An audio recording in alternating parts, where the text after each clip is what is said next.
पिछले एक या एक साल के अंदर यहाँ पर कुछ लोगों के, जैसे इंडिया की तरफ से अगर हम पर्टिकुलरली फोकस करें, जो स्टूडेंट एप्लीकेशंस आने वाली होती हैं वो कई लाखों में होती थी, लेकिन अभी वो 67,000 के आसपास हुई हैं। ये रिसेंटली जो उन्होंने निकाला है, जो ड्रॉप हुआ है अमेरिका से अच्छा खासा। और सुहेल मेरी वीडियो एडिट करेंगे तो मुझे कहेंगे सारे रिस्क उन्हें मेरे बिना ही लेने थे। वैसे मैं नहीं ले रही रिस्क, मैं क्योंकि मुझे पता है कि अगर स्नो में आप गिरे तो बहुत बुरी लगती है। मैं रिस्क नहीं लेने वाली स्पेसिफिकली। और ये जो है ये ओपन वाटर है, यहाँ पे कुछ बदला नहीं है। यहाँ पे वाटर कलेक्ट होता है, रेन वाटर भी कलेक्ट होता है। ड्रेनेज नहीं है, गंदा पानी नहीं है, साफ पानी कलेक्ट होता है। आइस स्केटिंग टाइप वाली फीलिंग आ रही है क्योंकि पानी पूरा जम गया है। मेन व्यू ही इतना सुंदर है, अगर आप पीछे भी देखो तो पीछे का व्यू भी बहुत सुंदर है। और सामने का तो मैं अभी आपको दिखाई रही थी कि सामने का व्यू भी बहुत सुंदर है। और एक्चुअली ये सारा जो है हमारे घर के दो बेडरूम का व्यू भी है। 2 बेडरूम से पूरा ये सारा पीछे का एरिया नज़र आता है। तो बहुत सुंदर एरिया है। इनफैक्ट अभी तो हमने खुद भी एक्सप्लोर नहीं करा है आसपास नीचे। मैं आपको बता रही हूँ कि मैं अभी जब से मूव हुई हूँ वॉक के लिए भी आज फर्स्ट टाइम ही बाहर आई हूँ। अभी हम यहाँ से घर वापस जा रहे हैं।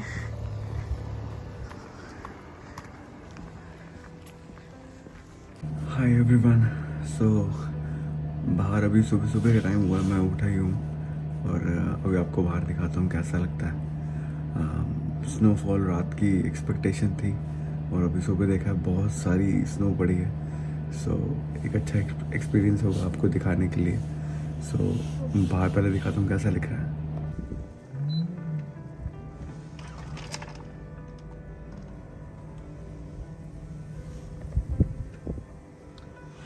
विंड वार्निंग के साथ स्नो है। सो हवा कुछ 90 या 100 किलोमीटर पे चल रही है, इफ इट इज विजिबल।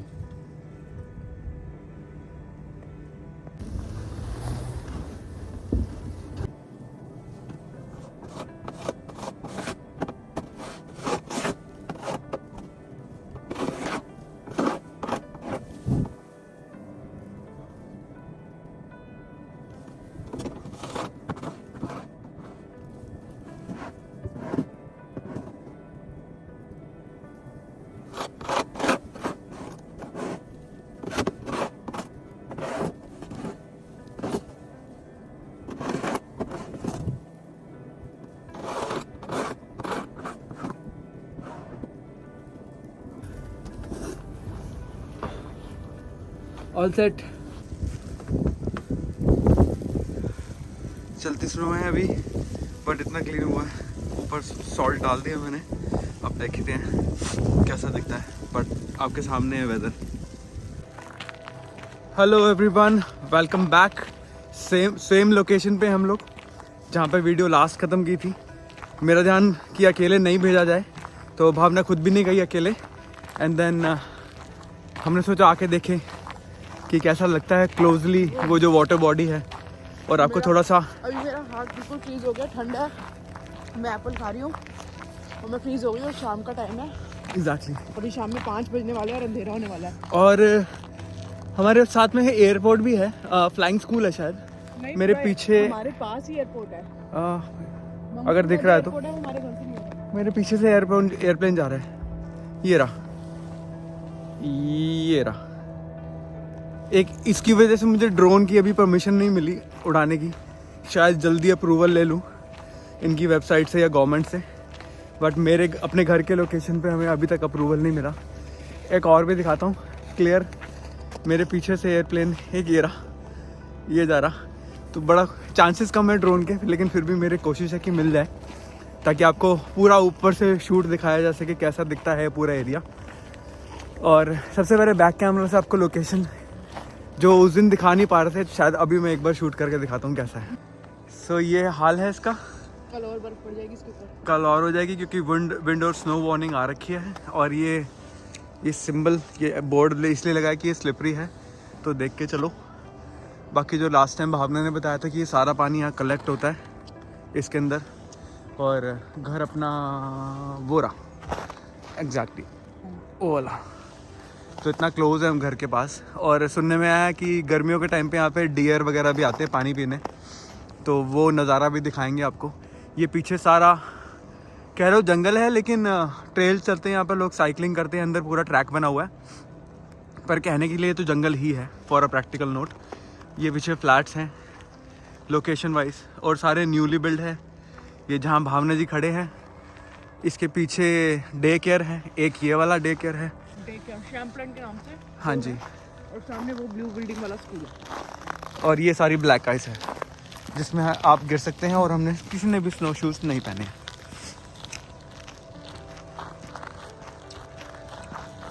अभी बाहर लेके चलते हैं। और जो बात ये है कि हमने अपने घर का आसपास का एरिया नहीं देखा है, और बच्चे भी जिद कर रहे थे बाहर आने के, लेकिन ठंड बहुत है, टेम्परेचर 3-4 दिन से माइनस में ही है, और हम निकालना नहीं चाह रहे थे उनको ठंड में।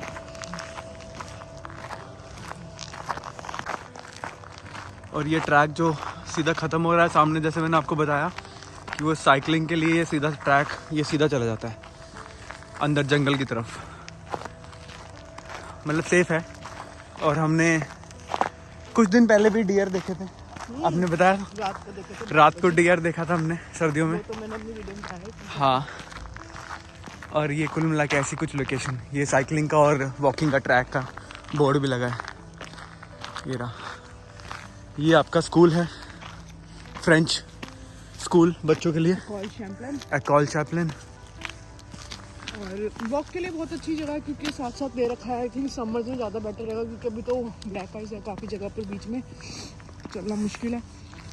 बाकी वॉक करने के लिए बहुत अच्छा एरिया बना। और यहाँ कुछ लगा, एक बार ये भी देखते हैं।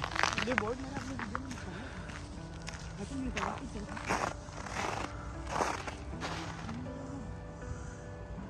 Okay, no alcohol, no drugs, no smoking. सुनता कौन है यहाँ? बहुत मेरे जम चुका है, तो मैं देख रही हूँ कि मुझे एप्पल कहाँ फेंकना है। हाँ हाँ, डस्टबिन में फेंकना है ढूंढ के। और आपका तो हाथ भी फ्रीज नहीं होता है, आपको तो ठंडी नहीं लगती है। मेरे हाथ अब ना वो हो चुके हैं, हमने अलग अलग जगह काम किया ना, सर्दियों में गर्मियों में, तो भी यूज्ड टू हो चुके हैं। Night shift, day shift. वाह वाह, क्या स्नोमैन है ये, तो दिखा रहा बनता हाँ, ये जो टेढ़ा मेढ़ा स्नोमैन है, थोड़ा ड्रामा है। अब ये ड्रावना हो गया है। हमारे वाले भी ड्रामा ही हो गया। एक्चुअली वो टेढ़े हो गए हैं जैसे जैसे टाइम आ गया ना। पर इस साल बर्फ़ कम पड़ रही है अभी तक, as compare to other years.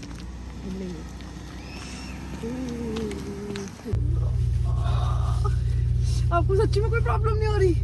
मैं अपने ग्लव्स पहनना भूल गई हूँ, और मेरा एक हाथ बाहर था जिससे मैं एप्पल खा रही थी। ओ मम्मी, वो बहुत दर्द कर रहा है वो हाथ। जब ज़्यादा स्नो हो जाए और खून रुक जाता है, मतलब हो ही जाता है -10-15 डिग्री में, तो आपके सबसे पहले नखून फील के होने बंद हो जाते हैं, उनमें पेन ज़्यादा होती है, फिर आपके हाथों में दर्द होता है, जो भी हो रहा है यहाँ। और मैंने जैसे भी आपको बताया, हम लोग इतना कहीं ना कहीं यूज टू हो चुके हैं। हाँ, नहीं करना चाहिए, बट काम करके बाहर वेयर हाउसेस में बड़े सारे काम करके ना कहीं ना कहीं हाथ यूज टू हो जाते हैं। अब फिर हम लोग वर्कआउट भी करते हैं ना। मैं नहीं करती बिल्कुल भी अपने हाथ बाहर बिना ग्लव्स के, और ये था बस, मैंने एक्सपेक्ट नहीं किया था कि बाहर इतनी ठंडा, और मैं बिना ग्लव्स के बाहर आ गई और अपना एप्पल लेकर आ गई, जो यूजुअली अब मैं नहीं करती। नॉर्मली लोग ग्लव्स के साथ ही रखते बट हैं। मेरी एक्चुअली इंडिया से आदत थी, जो अभी पिछले कुछ टाइम से छूट गई थी, कि मैं अपना फ्रूट और अपना पानी वगैरह हमेशा अपने साथ रखती हूँ, कि अगर मुझे कुछ खाना है तो हेल्दी ऑप्शन पे जाऊँ। और अभी हम घर से निकल रहे थे तो मुझे थोड़ा सा भूख सी लग रही, तो मैंने कहा फ्रूट खा लेती हूँ। और मैंने रियलाइज नहीं किया, इसलिए हम गाड़ी में आके बैठे हैं। मैंने रियलाइज नहीं किया कि मैं कनाडा में हूँ और मेरा हाथ जम सकता है। मस्त हो गए, एप्पल खाते थे, मैंने कहा चलो कोई नहीं, करना दो। अच्छा, दूसरा, अब मैं एक दो चीजें आपके सामने मतलब बात करने के मेरा ध्यान था। कई लोग जो नए जुड़े हैं हमारे साथ, उनके मैसेजेस आते हैं कि यहाँ पर लोग रहते हैं, मतलब जो नए जुड़ रहे हैं या जिनको आइडिया नहीं है, या फिर यहाँ जॉब्स हैं, मतलब वो बेसिक क्वेश्चंस जो एक नई जगह को देख के होते होंगे, शायद वैसे क्वेश्चंस। तो मेरे पीछे ही ये पूरा मोहल्ला है जी लोगों का, और एक तरीके से कह के चलो कि हम थोड़ा सा सिटी से अलग है अभी भी, पर यहाँ पे बहुत लोग हैं। फिर दूसरा, जो लोग हमें पुराना फॉलो कर रहे हैं उन्हें तो आइडिया है ही है कि यहाँ इंडियंस, एशियंस बहुत सारे 1 साल 2 साल के अंदर आए हैं। हमारी पिछली वीडियोस आप देखो, उसमें क्लियर हो जाएगा। दूसरा, आज हम एक चीज़ पढ़ रहे थे जिसके बारे में शायद अब एज एन अ व्लॉग ही अगर हम लेके चल रहे थे, हमारा ध्यान है कि उस टॉपिक को भी कवर किया जाए। बात पढ़ रहे थे हम, CIC की कोई न्यूज़ थी उसके अकॉर्डिंग ये था कि पिछले 1 या 1 साल के अंदर यहाँ पर कुछ लोगों के, जैसे इंडिया की तरफ से अगर हम पर्टिकुलरली फोकस करें, जो स्टूडेंट एप्लीकेशंस आने वाली होती हैं वो कई लाखों में होती थी, लेकिन अभी वो 67,000 के आसपास हुई हैं ये रिसेंटली जो उन्होंने निकाला है, जो ड्रॉप हुआ है अमेरिका से अच्छा खासा नंबर्स पे। तो उसके बारे में कुछ पढ़ा? हाँ, वो जनवरी टेक की वजह से हो रहा है क्योंकि प्राइसेस हाई हो गए हैं, तो बच्चे जो हैं वो कनाडा से मूव होकर ऑस्ट्रेलिया की तरफ भी एक सोच रहे हैं। और थोड़ा सा दूसरा जीआईसी मेरे हिसाब से वो भी जीआईसी होगा। एक रीजन है, दूसरा जो है जॉब मार्केट भी एक रीजन है। कई स्टूडेंट्स की स्टोरीज तो मैं आपके साथ शेयर करूं, मैं किसी को भी डीमोटिवेट नहीं करना चाहती। अभी मेरे को ब्रैम्पटन से या फिर टोरंटो साइड या वैंकूवर से भी ऐसी ही न्यूज़ अपने फ्रेंड से शेयर करने, उनके साथ जो बात होती है तो ये मिलता है जानने को कि इन्हें 2-2 3-3 महीने इनिशियली आने के बाद जॉब नहीं मिली है। हमारे एक फैमिली फ्रेंड ही है जो रह रहे हैं बैरी में। बैरी मैं आपको बता दूं टोरंटो के पास ही पड़ती है, एक सिटी है, और वहाँ पे उनको रहते हुए 3 मंथ्स हो गए, एक सेमेस्टर कवर हो गया उनका, लेकिन अभी तक उन्हें जॉब नहीं मिली है। और यही कंडीशन कुछ यहाँ पर भी मेरी बात और हुई यही है। कंडीशन अब मंगटन में भी धीरे धीरे होती जा रही है। उसका एक रीजन ये भी है कि जो स्टूडेंट पहले से 40 आवर्स कर रहे थे उन्होंने उनका एक्सटेंशन डाल दिया और 40 आवर्स का। तो जॉब्स तो देखो वही है, ऐसा तो है नहीं कि जॉब्स बढ़ रही हैं, लेकिन ये होता है कि जब एक स्टूडेंट अपनी स्टडीज कंप्लीट कर लेता है उसके बाद वो प्रोफेशनल जॉब्स की तरफ मूव हो जाता है। तो अभी अगर बात करें जो 1 साल पहले स्टूडेंट्स आए थे और जिनका 2 साल का कोर्स है, उनकी अभी 1 साल की स्टडी अभी भी बची हुई है और वो जिस जॉब में थे उसी जॉब में वो 40 आवर्स कर रहे हैं पिछले 1 साल से। तो उनको जो रिप्लेसमेंट होती है, बेसिकली क्या होता है, स्टूडेंट्स आते हैं, स्टूडेंट्स जाते हैं, तो रिप्लेसमेंट चलती रहती है और जॉब्स मार्केट खुली एक रहती सर्कल है, चलता रहता है। सर्कल चलता रहता है। तो उसकी वजह से भी जॉब शॉर्टेज बहुत ज़्यादा है। मतलब मार्केट में मुझे खुद को अजीब सा लगता है जब कोई बोलता है कि मुझे 2 महीने 2.5 महीने हो गए मुझे जॉब नहीं मिल रही। मुझे पता है, मैंने अपनी प्रीवियस वीडियोस में ये चीज़ को बहुत बोला है कि यहाँ पे अभी जॉब्स हैं। और जॉब्स मार्केट की अगर बात करूँ तो पूरे कनाडा का ही अभी हाल बहुत ज़्यादा ख़राब है। इन्फ्लेशन है, चीज़ें बहुत महंगी हो गई है, जॉब्स भी बहुत कम, जॉब्स कम नहीं है। द रीज़न इज़ लाइक जो स्टूडेंट्स आ रहे हैं उनको उतनी अपॉर्चुनिटीज़ नहीं मिल पा रही, क्योंकि जो पहले से ऑक्यूपाइड जॉब्स हैं, कोई जब तक कोई नई अपॉर्चुनिटी नहीं आएगी तब तक आप मूव नहीं हो रहे। तो आप अगर आप एम्प्लॉयर के पॉइंट ऑफ व्यू से भी सोचो कि जो एम्प्लॉयर आप सामने वाले को 40 आवर्स दे सकता है वो स्टूडेंट को 20 घंटे के लिए क्यों रखेगा। मेरी सोच अगर बीइंग एम्प्लॉयर में सोचूं तो यही होगी कि मैं उसके पास एक बंदा 40 घंटे काम करने वाला है तो वो स्टूडेंट को वो वाला क्यों देगा जबकि वो इतना पुराना उसके साथ काम कर रहा है। तो कहीं ना कहीं ये नेगेटिव हुआ, इम्पैक्ट हुआ इस जो जीआईसी वाले को लेके या फिर आपके आवर्स को सेम आपको रखने के लिए। हाँ, जो लोग काम कर रहे हैं उनके लिए बेनिफिट है क्योंकि पुराने स्टूडेंट का तो एक तरीके से बेनिफिट है ही है, पर अगर वो सोचे जो आने वाले स्टूडेंट्स हैं उनके लिए भी वो बेनिफिट हो पाता तो वो शायद अब भी नहीं है।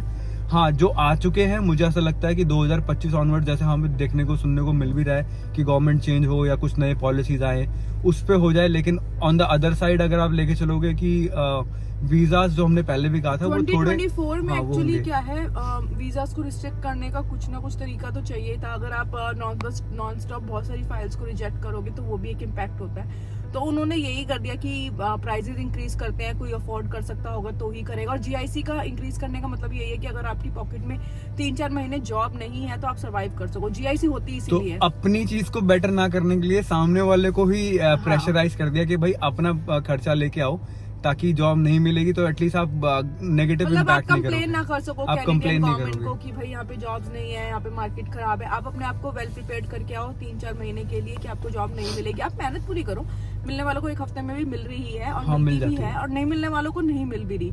तो मैं ये नहीं बोलूंगी कि देखो ऐसा लोकेशन है में नहीं। डिपेंड करेगा, सबसे बड़ी बात ये और लोकेशन में भी आप जितनी बड़ी जगह पे चले जाओ वहाँ पे ऑलरेडी जॉब्स इतनी फुलफिल्ड है, वहाँ से लोग बल्कि खुद मूव हो रहे हैं छोटी जगह पे। और मंगटन में भी रिसेंटली जॉब्स नहीं है, तो मंगटन के आसपास के एरियाज में है जहाँ पे आपको बाय कार अगर आप हाफ एन आवर ट्रैवल करके जा सकते हो। तो अभी रिसेंटली ही मेरे नोन में एक हस्बैंड वाइफ आए, उन्होंने दोनों ने अप्लाई करा मंगटन में। उनको 1 महीना अप्लाई करते रहे, जॉब नहीं मिली, बट उनके पास क्योंकि गाड़ी थी वो मॉन्ट्रियल से मूव होके आए हैं, तो उन्होंने बाहर अप्लाई करना शुरू किया और उनको हाफ एन आवर की ड्राइव पे दोनों को फुल टाइम जॉब मिल गई है। तो डिपेंड करता है कि बाहर तो अभी भी जॉब्स हैं, और लेकिन आप तभी ट्रैवल कर सकते हो जब आपके पास खुद का कन्वेंस होगा, क्योंकि पब्लिक ट्रांसपोर्ट आपके सिटी के अंदर है, बाहर तो नहीं है।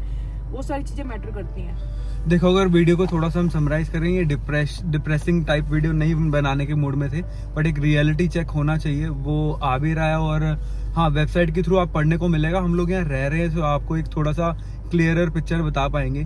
जो आ चुके हैं उनके लिए वेल एंड गुड है, जो आ रहे हैं जिनका एडमिशन हो चुका है वो भी एक तरीके से ठीक है, कहीं ना कहीं करके जो आता है उसको जॉब मिल ही जाती है।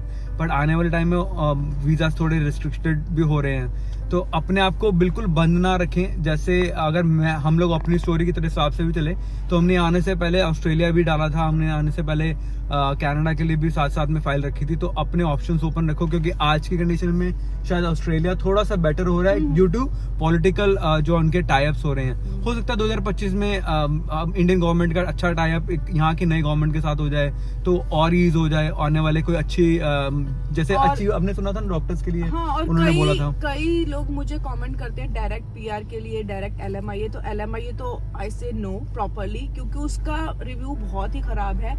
अभी परसों ही हमारे एक फैमिली फ्रेंड ने हमें बताया वैंकूवर में LMIA बंदे ने ली कैनेडियन डॉलर्स पे करके।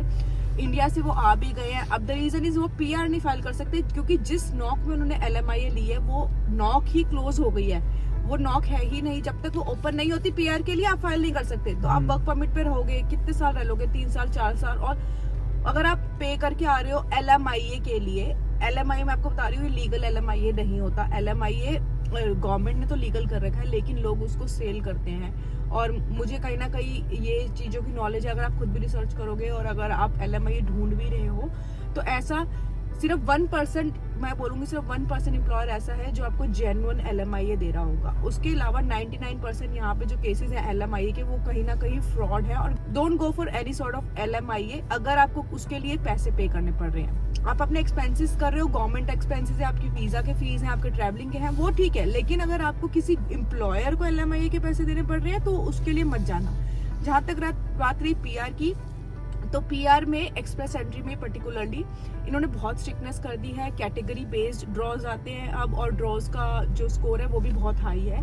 और जो नॉर्मल ड्रॉज आते हैं उसमें यहाँ पे बहुत सारे स्टूडेंट्स हैं या बहुत सारी ऐसी फैमिलीज हैं जो ऑलरेडी लाइन में लाइन अप है, तो उनका नंबर पहले आएगा एज कम्पेयर टू अगर आप बाहर बैठे हो। लेकिन अगर आप बाहर बैठे हो, आपको लग रहा है कि मैं वो स्कोर को क्रॉस कर सकता हूँ, मैं वेट कर रहा हूँ, आ सकता है, तो इट्स गुड फॉर यू कि आप सीधा पीआर पे आ सकते हो यहाँ पर। और पीआर पे आने पे और किसी और वर्क परमिट पे या स्टूडेंट पे आने का यही एक डिफरेंस है कि आप पहले आ रहे हो तो आप इकोनॉमी में पैसे दे रहे हो, स्टडी करोगे तो आपको पीआर मिल जाएगी, आपको जॉब भी मिल जाएगी। तो अगर आपको वो पीआर 2-3 साल बाद मिलनी है तो आप उसके पाथवे से जाओ। अगर डायरेक्ट पीआर आपकी हो सकती है तो आप अप्लाई करो। और LMIA तो बिग नो, मैं हमेशा ही मना करती हूँ, और मैंने बोल भी दिया उसका रीजन अपनी वीडियो में कि क्यों आप LMIA पे मत जाओ। आप स्टक हो गए इतने पैसे देने के बाद भी। और हमने जब सामने उनसे बात करी थी ना, तो उनके साथ बात भी यही थी, जो 2 फैमिलीज वो साथ में रह रहे हैं, LMIA वाले ने $50,000 खर्चा किया और जो उनके साथ में $25,000 करा है, पर लेकिन उसके हाथ में डिग्री है, ही सेटिस्फाइड कि मेरे को यहाँ से अब 3 साल का वर्क परमिट मिलेगा, मैंने 2 साल का कोर्स हाथ पक्के हैं और उस 3 साल में मैं पीआर ले लूंगा। तो लेकिन जो LMIA पे आए हुए हैं भाई, उनका नहीं होगा तो at the end that day, मतलब जब उनका ओपन वर्क परमिट क्लोज होगा, या तो एम्प्लॉयर एक्सटेंड करे, वो उसके लिए आपसे ज्यादा पैसे मांग भी सकता है, और या फिर दूसरा रीजन जो है आपको वापस जाना पड़ेगा। तो उस चीज का कोई वर्थ नहीं, आपने अपने पहले इतने पैसे खर्च लिए हैं, तो आप देखो वो सब सारी चीजों का। तो जरूरी नहीं है कि आपको एक LMIA मिल गया तो आपकी कनाडा में पीआर हो गई या फिर आप परमानेंट रेजिडेंट बन गए यहाँ पर, ये इस चीज का कोई श्योरिटी भी नहीं है। और अगर ये वीडियो के हम एंड करें तो इसी तौर पे जो वीडियो का टॉपिक भी होगा, एक पिछले आपने वीडियो को अच्छा सपोर्ट दिया, हमने एक नया व्लॉगिंग के लिए स्टार्ट किया, और एक काइंड ऑफ हम उसी को ही पैटर्न को फॉलो करेंगे। हम डेली रूटीन दिखाने की कोशिश करेंगे, जो यहाँ पर हम जैसे रहते हैं। न्यू ब्रंसविक कुछ अलग नहीं है सब किसी के लिए भी।